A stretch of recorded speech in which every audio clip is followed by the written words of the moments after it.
इसीलिए कहता हूँ जहाँ क्रिया ध्यान का अभ्यास करें वो भी एक जगह। इसीलिए पूजा के लिए भी घर में एक स्थान निर्धारित किया गया कि वहाँ बैठें तो वहाँ ध्यान करें, ताकि वहाँ ध्यान की ऊर्जा बन जाती है। कोशिश करें अगर ऐसा संभव हो सके, आपके घर में ऐसी व्यवस्था हो कि एक ही जगह एक ही समय पर पढ़ सकें, तो इससे आपको कई गुना ज़्यादा फर्क। और पढ़ते समय sit erect on chair and table. जब आप लेट के पढ़ते हैं या तिरछे तिरछे होकर पढ़ते हैं, तब आपकी पावर ऑफ रिटेंशन कम हो जाती है। जब आप बैठ के पढ़ते हैं तो स्पाइन आपकी सीधी रहती है, फ्लो ऑफ एनर्जी ब्रेन में ठीक ढंग से होता है और ब्रेन फैकल्टीज अच्छी तरह काम करती हैं। इसलिए हमेशा कोशिश करें to sit erect on chair and table while reading. और 7th rule is make the most of every moment. As a student मैं आपको बताना चाहता हूँ, peak performers and weak performers दोनों में मेन डिफरेंस क्या है। एक बहुत अच्छा परफॉर्मेंस देता है, एक बहुत ख़राब परफॉर्मेंस देता है। जो बहुत अच्छा परफॉर्मेंस देता है उसकी एक क्वालिटी हमेशा आप पाएंगे, चाहे जिस भी क्षेत्र का हो, चाहे बिजनेस का हो, चाहे स्पोर्ट्स का हो, चाहे एकेडमिक्स का हो, चाहे कॉम्पिटिटिव एग्जाम्स का हो, सब अपने काम में अधिक से अधिक समय देते हैं। तो आपकी ज़िंदगी के जो बहुमूल्य क्षण हैं उनका अधिक से अधिक उपयोग अपने लक्ष्य को प्राप्त करने के लिए करें। आपने सुना है, बिल गेट्स का नाम सुना है आपने? सबने सुना होगा। उसे पता है कितने घंटे काम करता था? 16 to 18 आवर्स डेली। और कहते हैं कि काम करते करते वो अपनी चेयर और टेबल पर ही सो जाया करता था, वहीं नींद लग जाती थी। फिर नींद खुल जाती थी, फिर वहीं काम करने लगता था। नींद खुल जाती थी, फिर वही काम करने लगता था। आपको पता है एक बहुत महत्वपूर्ण अध्ययन किया गया। उस अध्ययन में पाया गया कि आदमी ज़िंदगी में जो सफलता प्राप्त करता है वह अपनी ऊर्जा का 20% ही उपयोग करके उस सफलता को प्राप्त कर लेता है। सामान्यतः एवरेज प्रिंसिपल, इसको 80-20 प्रिंसिपल कहते हैं। यानी जो आपको ज़िंदगी में मिला है, 80-20 प्रिंसिपल बड़ा इस्टेब्लिश्ड प्रिंसिपल है कि जो आपको ज़िंदगी में मिला है, चाहे नौकरी मिली है, चाहे बिजनेस में आप गए हैं, जो भी आप गए हैं, वो 20% अपनी ऊर्जा लगा से आपको अचीवमेंट मिला है। अगर इसका उल्टा कर दें, 80% ऊर्जा आप लगा देते हैं छोटे मोटे कामों में, लड़ाई झगड़े में, उन कामों में जिनका आपके लक्ष्य से मतलब नहीं है, उन क्रियाकलापों में आप 80% ऊर्जा लगा देते हैं। और जो क्रियाकलाप आपका लक्ष्य है उसमें सिर्फ 20% ऊर्जा लगाते हैं। और वैज्ञानिक अध्ययन कहता है कि जो व्यक्ति इसी का उल्टा कर देता है, 80% ऊर्जा अपने लक्ष्य की तरफ लगा देता है, 20% ऊर्जा शेष क्रियाकलापों में लगा देता है जो उससे लक्ष्य से संबंधित नहीं है, वही असाधारण सफलता को प्राप्त कर लेता है दुनिया में। उसी की राष्ट्रीय और अंतर्राष्ट्रीय स्तर पर ख्याति हो जाती है। ये जितने महापुरुष हुए हैं उन्होंने अपने अपने क्षेत्रों में अपना 80% ऊर्जा अपने लक्ष्य की दिशा में लगाई है। और आप रोते रहते हैं जिंदगी भर, ये नहीं मिला, वो नहीं मिला, अरे साहब हम बड़े अभागे रहे।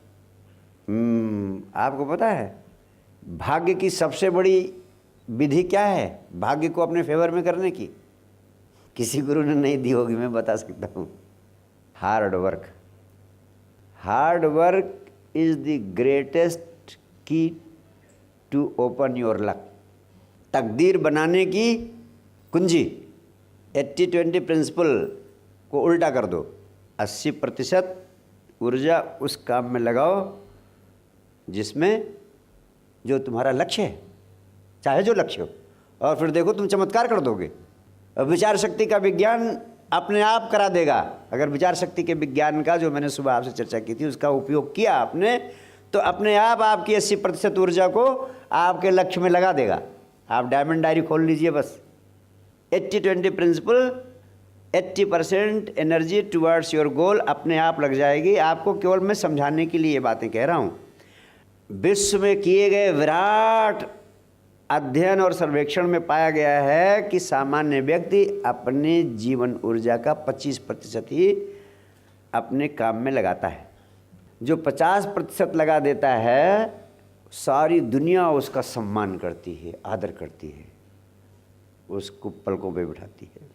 और जो अपनी जीवन ऊर्जा का 80% या उससे अधिक अपने लक्ष्य में, अपने काम में लगा देता है, सारी दुनिया उसको अपने सिर आँखों पे बैठा लेती है और उसकी पूजा करती है। ऐसे लोग ही हैं दुनिया में जो पूजे गए हैं अपने अपने क्षेत्र में। और मैं आपसे बताना चाहता हूँ कि हर व्यक्ति की एक ख्वाहिश होती है कि वो एक्स्ट्रा ऑर्डिनरी बने। हर माँ बाप की ख्वाहिश होती है कि उसका बच्चा एक्स्ट्रा ऑर्डिनरी बने। और एक्स्ट्रा ऑर्डिनरी बनने के लिए आपको पता है किस चीज़ की ज़रूरत होती है? A little extra then ordinary people do. Extra ordinary is made of 2 words, extra plus ordinary. यानी ऑर्डिनरी लोग जितना करते हैं उससे थोड़ा एक्स्ट्रा करने की आदत डालो तो तुम एक्स्ट्रा ऑर्डिनरी हो गए।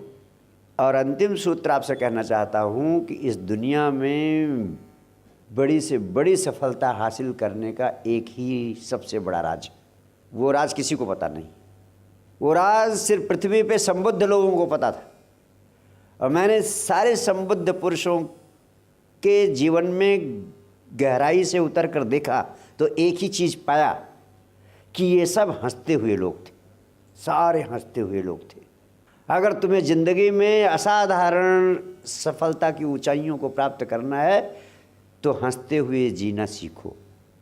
वैज्ञानिकों ने अपने अध्ययन में पाया है कि जब तुम हंसते हुए होते हो, आनंदित होते हो, प्रसन्न होते हो, तो उन्होंने अपने वैज्ञानिक परीक्षणों में पाया है कि आपकी जीवन ऊर्जा नीचे से ऊपर की तरफ मस्तिष्क की ओर प्रवाहित होने लगती है। जब मस्तिष्क की ओर प्रवाहित होगी तो मस्तिष्क तंत्र सक्रिय होता है। All your brain faculties, mental faculties become active, सक्रिय हो जाती हैं और आपका ब्रेन कई गुना ज़्यादा काम करने लगता है, आपकी मेंटल फैकल्टीज़ कई गुना काम करने लगती है।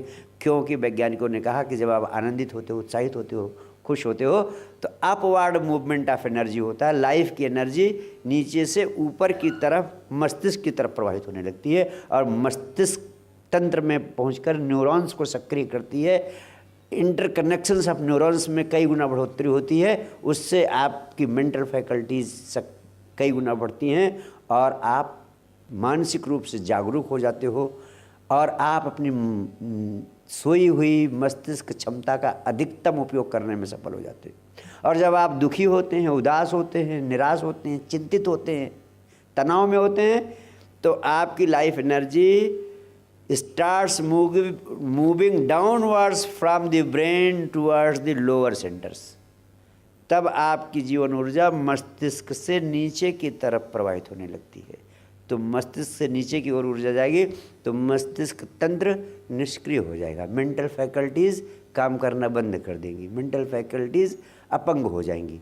और इसी सारे विद्यार्थी जगत की मेंटल फैकल्टीज़ अपंग हैं, काम नहीं कर रही, क्योंकि सारे बेचारे उदास, निराश, चिंता से ग्रस्त, तनाव है, भय है परीक्षा में सफलता का, भय है कि उसके साथी लोग निकल जा रहे हैं आगे, भय है कि वो कहीं पीछे ना रह जाए, इस कंपटीशन में छूट ना जाए, कहीं माँ बाप की आकांक्षाओं को, महत्वाकांक्षाओं को ना पूरा कर सके। तमाम तरह के तनाव हैं। इसलिए मैं कहता हूँ तनाव मुक्त होकर हंसते हुए जीने का अभ्यास करो। यहाँ माँ बाप, कुछ पेरेंट्स एंड गार्जियंस भी बैठे हैं, वो बच्चों को आनंदित करने का अभ्यास करें। Let them give an atmosphere so in which they can remain happy, feel happy, sleep happy, live happy, be more joyful।